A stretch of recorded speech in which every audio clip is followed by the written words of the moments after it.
All right, so for my system, all right, here I am just showing myself so that you know it is me presenting this.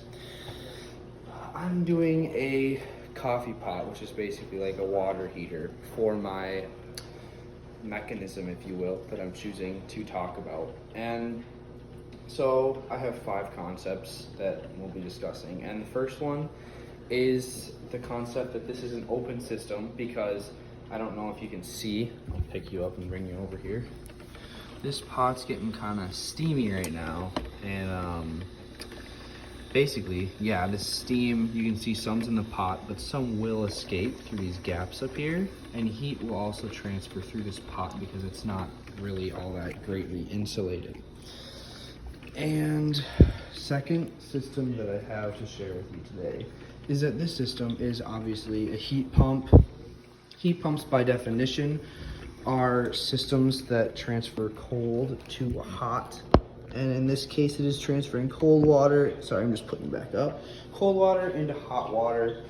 So, by definition, this is a heat pump. Third system I'm going to share with you today is the mass flow rate.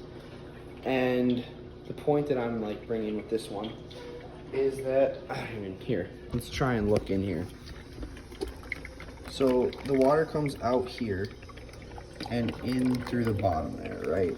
So there's just a very tiny little inlet that the water will be traveling through. And so basically the reason I included that one in my presentation is I'm just saying that it would be extremely simple to calculate the mass flow rate of this system, because there's one inlet and one outlet, and the summation would be super easy, just one and done.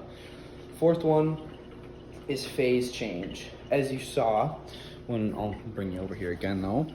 So it starts off as cold water in the base there, and then you can't really see it, kinda you can, but there's steam that'll come out here and then steam in the pot. And so the water does get hot enough to the point where it turns from some of the water, obviously not all of it because you can't drink vapor, some of that liquid turned into a vapor or gas.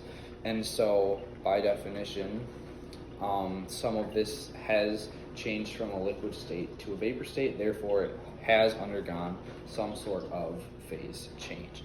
Now the last one is the second law, which basically states that no cold body can transfer into a hot body without there being any other products interacting with the system.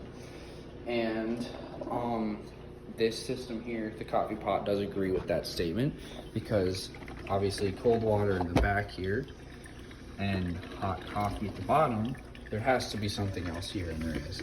It's electricity. And the electric power transfers that cold water into hot water. So therefore this system does agree with Newton's second law.